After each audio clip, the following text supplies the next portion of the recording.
many years back. I was doing my MBA, and there was an image that stuck in, I think, a lot of our minds of how life will be after the MBA. So I don't know if it was in a text or a magazine or something. There was this guy in a suit and tie climbing up the corporate ladder. Everybody remembers that, great. And he's like looking determinedly, which was a good thing. I think they were inspiring us. So he was looking just at that goal. But his clothes were like, awry, and he looked like a deep struggle, sweating and struggling on the way to the top. And that image that I think came to all of us, first of all, yeah, it's a struggle. It's lonely at the top. There's a sense of competition. I need to, emerge the strongest out of everybody else around me to be successful. So we have these images in this world, that I have to do it, my capacity, my intellect, my hard work. It's all about me. The more I work hard, the faster I will reach where that golden goose will be found. So, it's like that image that comes to everyone's mind. But these saints, what are they saying? What are these masters saying? They are saying, if you stay confined to that little capacity of yours, that little intellect of yours, how are you going to reach there? It's always going to be a struggle constantly. You have to wake up and realize who you truly are. You have an inexhaustible source of energy and power that you're connected with. But you don't see that. And you go on with your tiny struggles. The whole world can be yours. The whole of the abundance, the material goods, spiritual goods, everything can be yours without much effort. And how do we connect to this inexhaustible source of energy which is within us? That is the power of faith. Faith can connect us. When we realize that we are the children of God, we have that God consciousness within us, right? We can connect to that. We have to realize that we are that Aham Brahm Asmi, right? We are that. We have to expand our capacity to include that. A lot of you must have read Autobiography of a Yogi, and we have a story there which is also very inspiring, where Babaji, Babaji, all of you.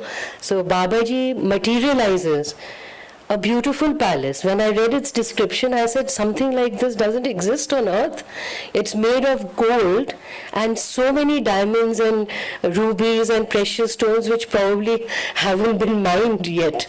So all kinds of material pleasures. Why? Because he was connected to that power. He had that power. He just materialized it. It was very, very true. It was very, very real. Just because his disciple, one disciple, Lahiri Mahashay, needed to get over one tiny desire of the world before he could take Kriya. So all of this was done. How much effort, how much money would we individually have needed to build that palace? For them, it was an instant, and it was very real. It wasn't like an illusion. And in an instant, when it wasn't required, it vanished. So we can get that power by that power of knowing ourselves, by that power of faith. I've been reading a little about recently about the Marathi saints who lived in the Middle Ages, in the medieval times, 1100, 1200, a lot of them, and they would pray to Vitthal, Panduranga, if all of you may have heard of that. So there was a collection of these saints, men, women, all castes, everybody was included in this. So there was this saint called Sant Janabai. And her story is very interesting. She was born into poverty, so she acted as a maid in the household of another very known and very famous saint called Namdev. But nobody really recognized her sainthood except her guru Namdev, who recognized her and took her on as his disciple. Nobody really knew her because it was said that she constantly is a little mad and deluded because she thinks that Vitthal is all the time with her. So they took her more as a insane case of insanity. But Kabir, we've all heard of Kabir, heard about her, and he comes to that village to meet her, to see what's the truth behind this. And he meets Namdev, and he says, is she really like that? He says, yeah, she's an exalted soul. And suddenly they hear this fight between two women happening outside. And they all look outside, and there are these two women fighting, arguing, almost coming to blows. They have these jharus and they have this thing, and they're just about to hit each other. And Kabir is shocked, what's happening outside? Who are they? So Namdev said, Janabai and her neighbor. So Kabir said, what's happening? Let's go and see. So they go outside, and Kabir is like, why are you fighting like this, like an ordinary person? Kabir Das is like this exalted saint. But she's taken my cow dung cakes. So both of them were making these cow dung cakes. And that other lady decided some of them were hers. And Janabai is like fighting away. No, these are mine and that is mine. So Kabir is like, can't you recognize your own? And Janabai said, oh yeah, even you can recognize it. He said, how? So she just picks up a cake and puts it near his ear. And out comes the sound, Vitthal, Vitthal, Vitthal. And she says, you can recognize all those cow dung cakes, which are mine, have been made by Vitthal. So they have his consciousness in them. And Kabir just falls to her feet and he says that we do so much of sadhana, we do so much of spiritual practice to get one vision of Ram. And for you, he is always there in giving you constant darshan. So just that simple faith. What faith did she have? She didn't see any distance between her and her guru or her God or her deity. She didn't see. She just purely loved him, and she accepted that he purely loves me, and if you love each other, you're constantly with each other. There was no rocket science to that. He's just there. She would hit him. She would make him do all her work. She would play with him. It was like a childhood friend for her. And if she can get this, this simple faith of hers, that pure love of God, her bhakti, would just make the Lord of the universe do her bidding. When we realize that faith within us, right? When we realize what we truly are and we can live in that presence of God consciousness, what can we not do? As the masters have said, faith can move mountains. We can achieve anything. Faith is actually like a magnet which brings blessings and abundance and joy into our lives. But then, sometimes it takes time to create this faith. So I think it was Yogananda who said, somebody mentioned, after you pass away, what will happen? So he says, to those who I think near, I will be near. Right?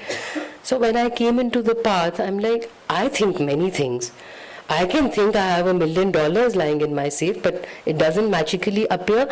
So this saying, how can it be really true about the presence of the gurus? But that is the whole problem.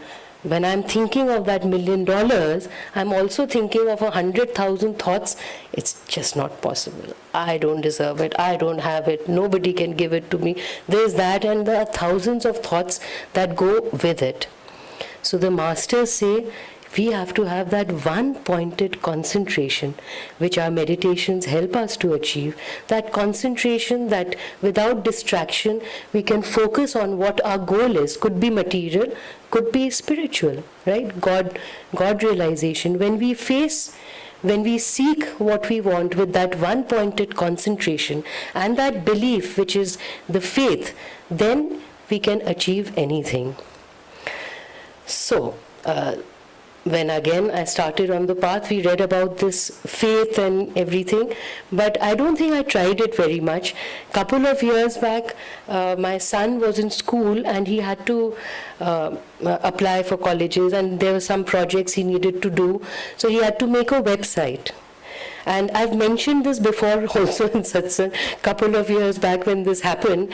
And I was clueless how to help him with that because the professional did not do a good job. And for me, aesthetically, technologically, it's a very sad situation. But I was the one who was the mother, so that was my job. So anyway, I had to do that, So I was tense about it. In my meditation, I'm thinking, and then the coin drops. We keep reading. Let me take Master with me in this work. And that's what I did. And within a few days, my niece turns up. She comes to my house, but not to spend the whole day. She was going to the US that evening, and usually when she comes to Delhi for that, she comes for a few hours, stays with her age cousins, not her Mausi, and she just goes, we meet for a little while.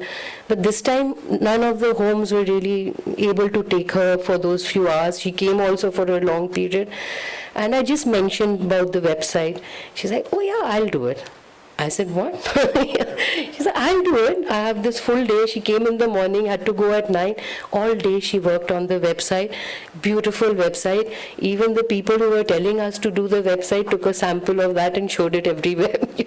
So beautifully done. And I'm telling her, you'll be tired, forget it. I'll do it, just tell me how. But she would, I love doing this, Mausi, don't you even worry. And the whole thing was done. Now, it was 2 years back, so I forgot. Now, the same situation with my daughter. She is applying for college and she has some projects. And she has some research projects in physics. 11th physics, I never did. Cannot understand even the title of the research project, let alone help her in any way. But it's an extensive work, lot of research needed even to come to the title. And I'm like, again in my meditation, oh God, I have to go and do that now, I have to go. And it's like that, duh. What are you even thinking? If that website got made, maybe. Actually, literally I thought that, listen, with Arnav, that website got made. But I'm like, who will come and help me with a research project? Days of work. Anyway, I said, let me have faith. Concentration, Master, it's yours. Take it and keep it on your feet. So I kept it, and the worries and anxieties with it. Can you believe it? That afternoon I met my husband and he's like, those 2 research projects of Pranavi's? I said, yeah. You know, I think I can help her with them. I'm like, what? It's like amazing. I mean, he just took that whole project from my shoulders and they're actually doing a very good job with it. So it was just amazing how these things work out. I couldn't even think that he is going to do that. And then another thing, she had to do this project in school. She had to start. Again, same thing. I could not think of the solution myself. The minute I gave it, she comes in the evening. She's a little shy, so initiating the project was a little difficult for her and she didn't do it for months. So this is somewhere I couldn't support her. I was just worried. And then that very evening, she comes and says, oh, Mom, I met this boy in school who I'm helping with a project and he said he'll help me start, and we are starting and we've discussed and next month we'll begin. I'm like, this is the power of our gurus, of our, faith in God. And this is something that is just something for us to humanly even believe or imagine the solution is sometimes difficult for what can happen when we just kind of open up to the universe in trust and surrender and see what happens. So faith is not really blind belief, the masters say. It's actually, Paramhansa Yogananda ji said, it is the evidence of deeper truths within us. And it's built little by little by these small experiences that we have in our life. And we can grow with that, right? This is, when we start to actually have that faith, what really happens is that whenever anything is happening in life, any situation happens in life, we can trust that God knows. There is a divine power who knows, and this is His plan. So I don't have to really have that much worry and anxiety about it, because if it's happening for my own good, right? It's all planned. So we have more fortitude, we have more courage, we have more acceptance, and we do it in a better way. Swami Kriyanand was asked once that, how do you reconcile your faith in God to building the practical realities of building a community? He said, faith is the most practical thing. We can do our best, and then we leave the rest to God, and we move on to other things. So there is no question of worries, tensions, anxieties. And the same thing happens, in our spiritual path, in our meditation. Faith is what keeps us going relentlessly in our path. Right? You may remember that story of Yogananda and Krishna, where he's like, I'm going to meditate till I find the vision of Krishna. Right? His friend is like, now I'm going to bed. He's not coming. But then he does. Right? Yogananda says, you go. I am going to stay till he comes. That was the faith. And that is the faith we have to bring into our own spiritual practices. Because when we have that power of faith, not only can we move mountains, but we can also get that supreme goal that we are looking for of yoga, of that God realization. Thank you. I will also share a few things. Just the other day, I was meeting my friend, a devotee here, over a cup of coffee, and we were chatting different things, and she asked me a question. What is your biggest learning spiritually for the last 5 years? Suddenly, it's such a big question. And then I was mumbling this, that, and couldn't really come to one answer. So it stuck with me for a while, and I kept thinking, what is it? And finally, the more I thought about it, the clearer it became. There's only one answer for me. That the biggest learning I had in last several years is to realize how much God loves us. His love. And that understanding didn't come in like one lightning flash. I didn't have such a dramatic moment, but it started small, and through many experiences, it became bigger and bigger and bigger. And I'll share one of the small, rather humorous incidents that about a year ago, I went out for a walk one day to that big park nearby. And as I entered the park, I was looking at the trees and thinking, wouldn't it be so nice if I can just sit under the tree and, just be there, not disturbed by anyone, not talking to anyone?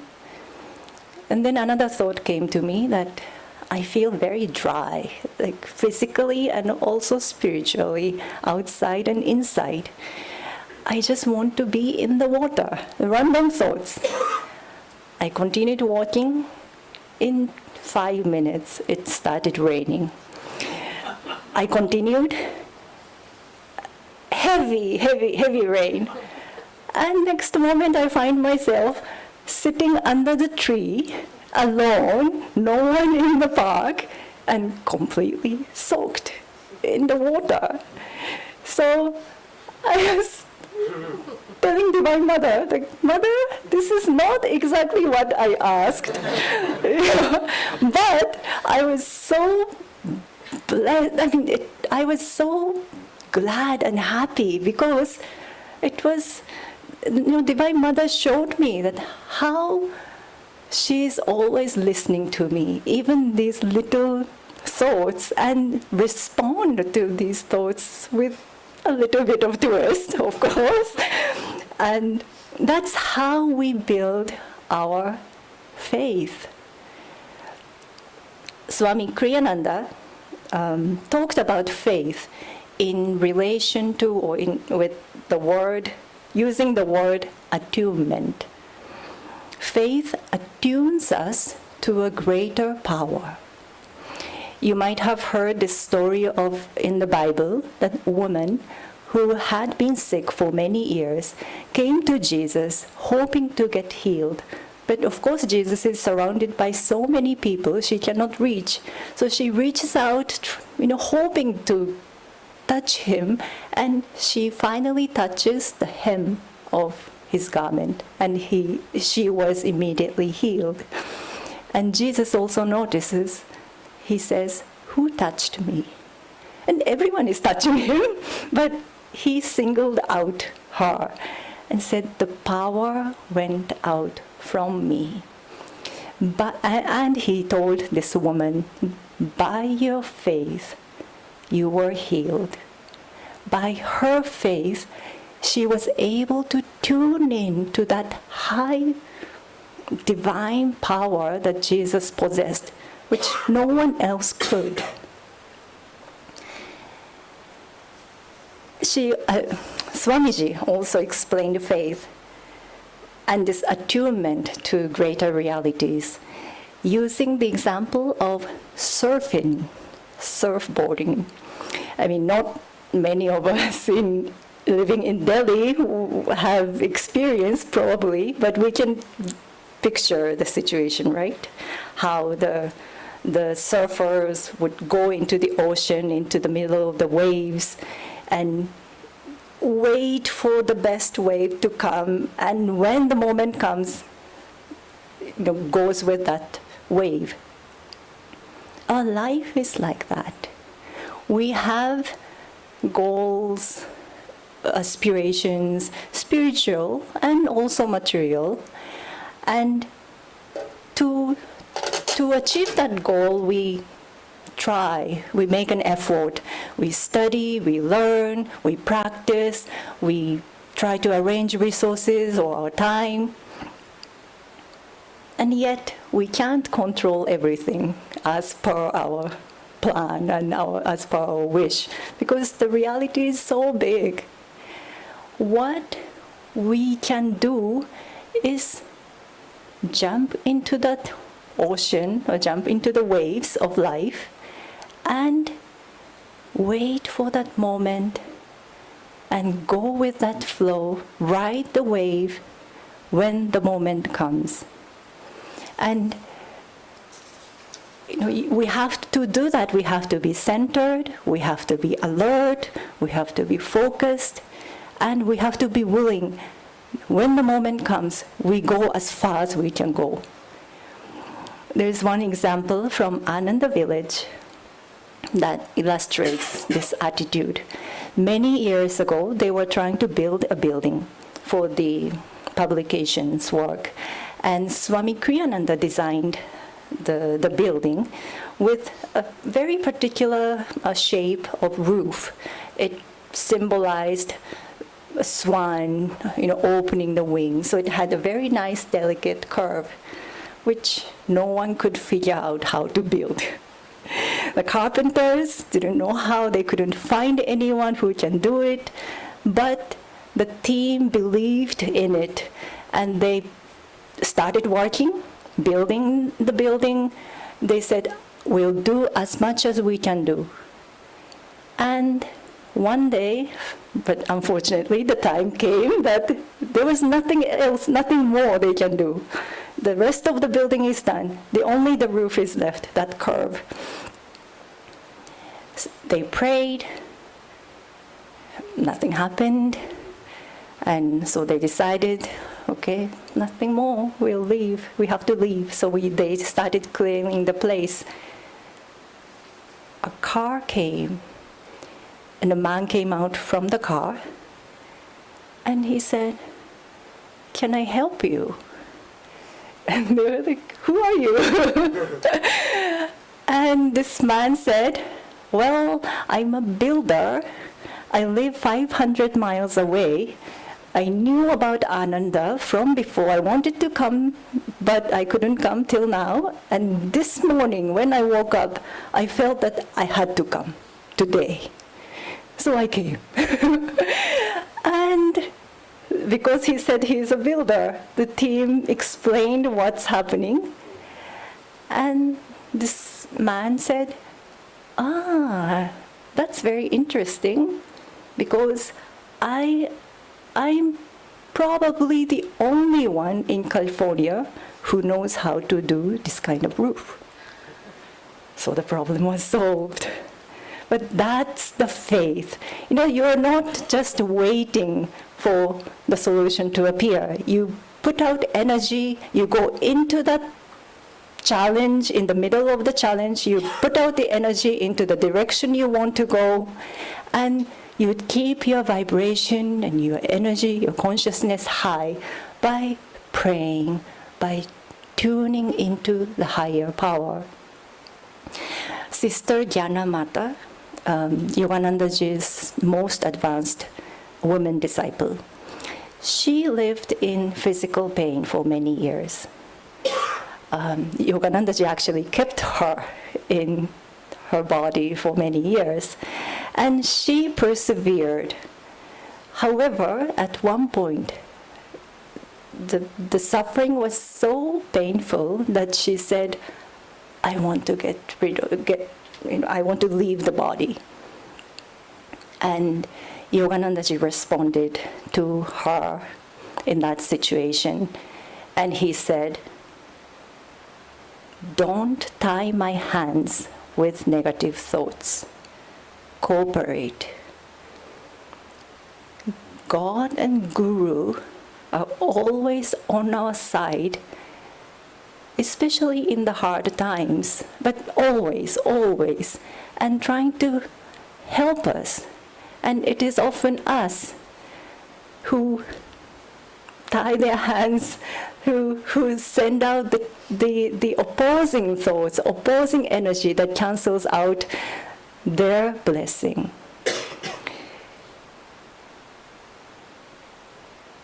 As Vasudha also talked about, we have to believe God knows, Guru knows what's best for us. And what we pray is not, give me this, give me that, but pray that we follow His will.